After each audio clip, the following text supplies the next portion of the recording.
Bonjour à tous, bienvenue dans les clés de l'agriculture. Aujourd'hui, j'ai le plaisir de recevoir Laurence Maillard-Meignery, députée d'Ille-et-Vilaine. Bonjour. Bonjour.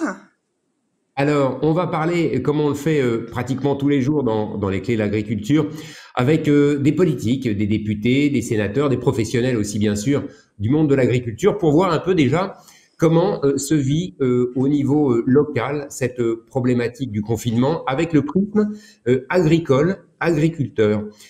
Du côté de chez vous, Madame la députée, comment se passent un petit peu les choses? Est-ce que les agriculteurs ont le moral? On la pêche, ont des difficultés déjà? Alors, première difficulté pour les élus que nous sommes confinés, c'est de pas pouvoir aller sur le terrain. Donc, c'est pas ne pas pouvoir faire les habituelles visites que nous faisons sur le terrain pour prendre un peu la température. Pour autant, on a des réseaux qui nous font remonter un certain nombre d'informations, déjà globalement sur la situation des filières agricoles. Elles sont en difficulté. Il ne faut pas se le cacher, même si on dit que l'agriculture a été plutôt préservée parce que les circuits d'alimentation ont été préservés. Pour autant, dans une région comme la Bretagne, on assiste déjà globalement à une chute des exportations. On est quand même une région exportatrice et c'est une région d'agroalimentaire. Donc ça a un impact évidemment sur l'activité globalement de ce secteur. On assiste comme partout ailleurs à la fermeture de la restauration de proximité, l'effondrement du secteur touristique qui est aussi dans l'hôtellerie-restauration très demandeur de produits alimentaires et notamment de produits alimentaires locaux et de la pêche. J'insiste parce que c'est aussi une situation extrêmement fragilisée pour les filières de la pêche, pardon. Mais aussi, on a pu constater pendant cette crise un essor, un appétit encore plus fort pour les filières courtes, les AMAP par exemple, et puis une réorganisation de ces circuits de proximité avec des plateformes qui sont mises en place pour continuer à approvisionner en produits locaux et frais les citoyens. On a une autre problématique qui a été la fermeture des marchés au grand public, les marchés de plein air, et donc évidemment un effondrement aussi des 10 circuits de distribution et de vente des produits de consommation, enfin en tout cas les produits frais. Si on essaye de faire un focus justement sur les circuits courts que vous évoquez, j'en parle avec beaucoup de députés, de sénateurs, c'est quelque chose qui prend véritablement corps. C'est par contrainte, d'une certaine façon, effectivement. Est-ce que, si on se projette un petit peu au-delà de cette crise et au-delà du confinement, on peut imaginer réellement que ça puisse se développer et qu'on puisse accompagner réellement ça? Non seulement il faut que ça se développe, mais il faut surtout, et pour se développer, il faut que ces circuits se structurent. On avait beaucoup travaillé, nous les parlementaires, pendant la loi Egalim, comment justement donner des débouchés à ces circuits courts, j'allais dire les circuits courts, c'est aussi une façon de mieux rémunérer les producteurs, puisque c'est le moins d'intermédiaires possible. C'est ça un circuit court. Un circuit court, il n'est pas forcément un circuit de proximité. Nous, ce qu'on voudrait, c'est pouvoir, et je pense que c'est partagé par bon nombre de parlementaires, c'est à la fois des circuits courts et des circuits de proximité. Et donc, c'est faciliter, structurer, donner des débouchés à cette production locale. Alors, on avait dans la loi Egalim, évidemment, trouvé les débouchés de proximité, c'est la restauration collective, qu'elle soit publique dans les écoles, toute la restauration scolaire, et la restauration collective privée, donc tous les restaurants d'entreprise et d'autres collectivités qui font appel à des prestataires privés. Et donc tout ce marché de la restauration collective est très important. Pour autant, pour qu'elle vienne s'approvisionner auprès des producteurs locaux, il faut organiser cette commande, qui soit publique ou commande privée. Et donc il faut c'est là qu'il structurer y a des davantage les difficultés. choses et Il faut accompagner justement ces structurer filières-là. davantage. Voilà, il faut qu'elles-mêmes, ces filières, se structurent entre elles. Elles s'organisent entre elles, qu'elles arrivent à répondre à des groupements de commandes. Et puis, on a une difficulté lorsqu'il s'agit de petits producteurs, c'est non seulement de répondre à une demande qui peut être très importante, dans la régularité, avec des produits bien déterminés et des cahiers des charges exigeants dans la restauration collective. Et c'est la logistique qui pose aussi un certain nombre de difficultés, parce qu'un producteur, un agriculteur, c'est pas un logisticien. Et donc, il faut que ces structures et ces filières s'organisent.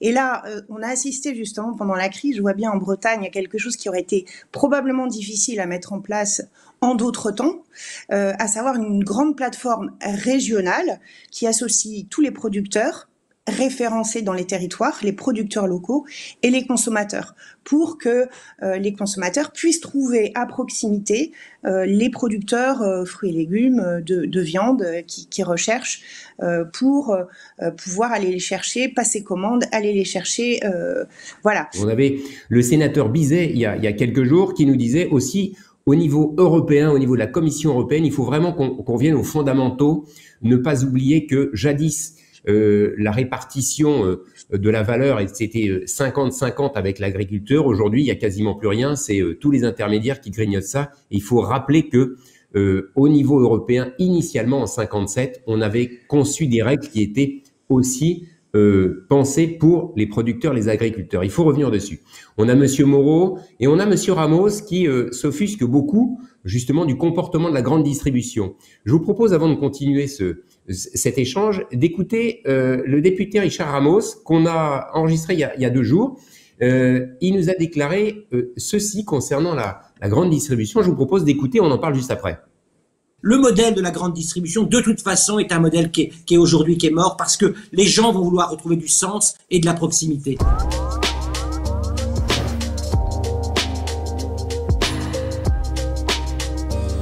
Dans l'urgence, tous les acteurs qui étaient sur mon territoire de la grande distribution ont joué le jeu. Il n'empêche que leur modèle est un modèle qui tue le paysan. Et donc, il faudra revoir ce modèle-là. Vous disiez de donner de la valeur. Quand je vais dans un supermarché, qu'est-ce que je vois? Moins cher, pas cher, promotion, encore moins cher. Et quand Michel-Édouard Leclerc, il y a quelques semaines, m'envoyait un message pour me demander si j'avais fumé la moquette, parce que je disais qu'il avait fabriqué 3 générations de Français qui pensent que bien acheter, c'est acheter pas cher, et qu'il m'en voulait vertement. Eh bien, je rebagarrerai avec eux, parce que leur modèle est mort. Leur modèle est mort, parce que les gens vont être en quête de sens. Et donc, il faut qu'on retrouve de la proximité. On a retrouvé du lien humain en allant chez son charcutier. On a trouvé du lien humain en allant à la boulangerie. Et donc, ça, la grande distribution ne peut pas nous le donner. Et donc, dans le prix que j'achète, il n'y a pas que le prix au centime près. Il y a aussi ce qui fait vivre un pays. Et donc, le modèle de la grande distribution, de toute façon, est un modèle qui est aujourd'hui mort, parce que les gens vont vouloir retrouver du sens et de la proximité. Madame la députée, vous en pensez quoi des propos de M. Ramos? Il a raison, non? D'ailleurs, il est largement soutenu par M. Moreau, hein, qui est de votre camp, qui s'est exprimé aussi à peu près de la même façon dans les clés de l'agriculture il y a 8 jours. Moi, je connais bien les propos de Richard Ramos, de mon collègue, qui m'a jamais ces mots et qui les dit avec beaucoup de franchise. Moi, j'ajouterais à ces propos peut-être un peu plus de modération, parce qu'en fait, dans cette chaîne alimentaire, il n'y a pas que la grande distribution. Certes, la grande distribution, elle est à l'origine de beaucoup de maux, et d'ailleurs, c'est une situation en France qui est assez inédite. Dans les autres pays européens, on n'assiste pas à une telle concentration de centrales d'achat et de prix aussi fortement tirés et aux dépens des producteurs. Mais on a aussi des intermédiaires qui sont les transformateurs. Il ne faut jamais oublier, les producteurs, les agriculteurs ne vendent pas en direct aux grandes surfaces. Quelques-uns le font, quelques-uns sont référencés. Et pour certains, c'est justement le problème. Effectivement, beaucoup d'intermédiaires, un manque de structuration. Dans une région comme la vôtre, effectivement, la Bretagne, vous le dites, on produit beaucoup. Est-ce qu'on ne pourrait pas s'organiser encore mieux pour avoir plus de proximité et être en direct avec les consommateurs? Moi, déjà, la chaîne la plus importante pour la nation, toujours en part de marché, ça reste la grande distribution, la GMS dont on parle.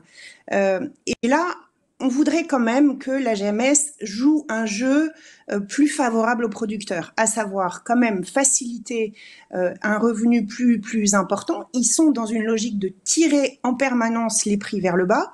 Évidemment, les premières victimes sont le début de la chaîne, donc c'est les producteurs. On voudrait qu'ils jouent un patriotisme alimentaire. Ils ont fait des effets d'annonce au début de la crise en disant à défaut de pouvoir importer des produits alimentaires dans les mêmes facilités qu'avant, on va enfin privilégier les produits locaux et les produits français. Ok, chiche, faites-le, en vrai. Certains ont joué le jeu, mais c'est loin d'être le cas pour tous. Et donc, il faut de la transparence, la lisibilité sur l'origine des produits fabriqués et transformés, produits et fabriqués, et puis qui joue cette carte du patriotisme alimentaire. Mais une fois qu'on a dit ça, il faut que les consommateurs soient au rendez-vous. Voilà, la clé, c'est le consommateur responsable.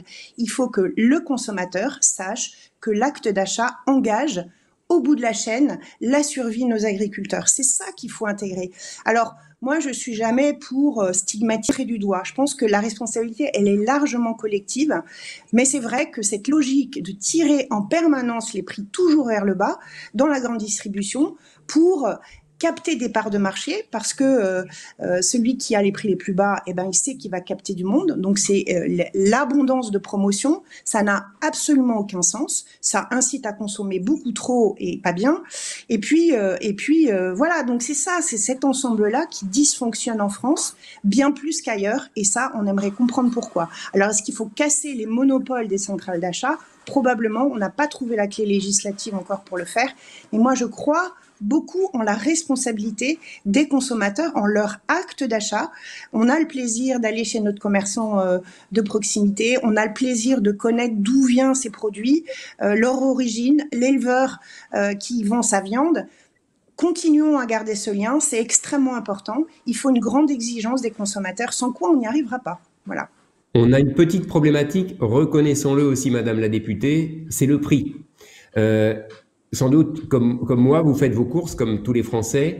On voit malheureusement que les produits locaux français sont souvent sensiblement plus chers, voire très chers par rapport aux produits qui viennent de l'étranger. Si on prend des fruits et des légumes de saison, on va voir des différences de prix énormes. Par exemple, sur des fraises, sur des fruits et des légumes comme ça. C'est un vrai problème finalement, le coût, le prix. Le coût, il est absolument essentiel, bien évidemment. On voit plusieurs millions de Français en situation de précarité, globalement, pour qui les fins de mois sont extrêmement difficiles. Et on le voit en cette période de crise sanitaire encore plus. L'aide alimentaire est absolument essentielle pour que les gens puissent se nourrir au quotidien. Pour certaines familles, c'est très compliqué. Donc évidemment, le prix, c'est la clé. Évidemment, c'est la clé. Mais moi, je dis aussi que la qualité, ça n'a pas de prix. Alors, c'est un prix qui correspond à un prix de marché, mais plus on achètera des produits locaux, plus un marché pourrait être plus favorable et des prix baisser.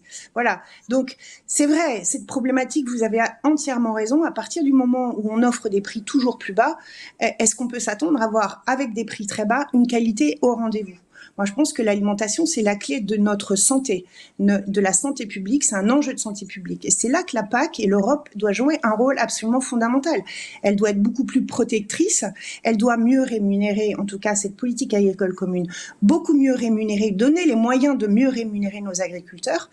Pour ça, il faudrait changer ce modèle de PAC qui est à mon avis obsolète par rapport à nos contextes et nos enjeux de souveraineté alimentaire. Il faut que cette Europe soit beaucoup plus protectrice et valorise davantage des modèles de production agricole qui, c'est pas parce qu'on est gros qu'on doit vendre à des prix plus bas, et les petits devraient vendre à des prix plus élevés parce que leurs coûts de production et de main-d'œuvre sont plus élevés. Voilà, donc c'est toute cette échelle, c'est absolument essentiel de repenser cette PAC, de mettre tous les États européens d'accord, mais ça c'est un défi. Pour autant, sans une nouvelle PAC plus ajustée aux contraintes de nos agriculteurs, qui, je rappelle, cherchent pas à vivre de subventions, cherchent juste la juste rémunération de leur travail, c'est la dignité qu'ils attendent comme tout un chacun. C'est ce rendez-vous qu'il faut pas louper dans les négociations de la future PAC. Vous êtes également vice-présidente de la Commission du développement durable et de l'aménagement du territoire. Dans le développement durable, bien sûr, il y a des notions de respect de l'environnement, d'écologie, de nouvelles pratiques agricoles. À l'aune de la crise, on voit déjà apparaître beaucoup d'entreprises qui commencent à dire « Oula, si en plus, dans le contexte, on nous met vraiment la mise en œuvre de contraintes écologiques, etc., on ne va pas s'en sortir, il faut lever le pied et lever ces contraintes, ces obligations. » Ça, c'est une réalité qui apparaît. Vous en pensez quoi ? J'en pense que dans toute crise, on sent les tiraillements et les retours des conservatismes. Ne pas rester comme avant, c'est mieux. On agite un peu ces peurs. Moi, je suis absolument convaincue que si on maintient nos objectifs de transition écologique, on s'en sortira évidemment mieux pour la planète, pour notre stratégie bas carbone en France, mais surtout tout le monde, les entreprises vont pouvoir accompagner cette évolution. Donc le développement ne peut être que dans que durable, qu'en envisageant la durabilité aussi bien sûr. Et pourtant, les entreprises disent aujourd'hui, leurs représentants, leurs porte-parole disent pour nous, ça va être un frein supplémentaire. Le monde entier est en difficulté, les entreprises françaises en particulier vont être contraintes avec ces obligations réglementaires de respect de l'environnement. On ne va pas s'en sortir. Il faut les alléger, sinon on est tous morts. Le gouvernement et les gouvernements en Europe ont tous pris des mesures d'aide économique quasiment non ciblées. On aide massivement les emplois et l'économie. Dans un choc économique, il n'y a pas de discernement. La France a apporté une aide massive avec le chômage partiel pour garder les compétences et préserver les emplois. Des aides aux entreprises avec des prêts de trésorerie. Dans un deuxième temps, lorsqu'il va falloir sortir du confinement et relancer l'économie, là, on aura les leviers probablement plus forts pour accompagner les entreprises et les aider à se relancer. Mais il n'est pas question, à notre sens, à mon sens, et je n'engage peut-être pas que moi en tant que vice-président de la Commission de développement durable, mais il faut nécessairement ne pas renoncer à nos objectifs de transition écologique. On ne peut pas envisager dans une vision qui serait peut-être trop court-termiste, de renoncer à ces objectifs qui sont absolument cruciaux pour le développement de nos entreprises, certes, mais pour la planète tout simplement. On doit garder cette trajectoire, on ne doit pas, dans une logique qui est une logique de crise aujourd'hui, renoncer à des objectifs de court, de moyen et de long terme pour préserver notre environnement, pour préserver la biodiversité, on ne doit pas renoncer. Donc on maintient des discours très forts, on engage le gouvernement à ne pas renoncer.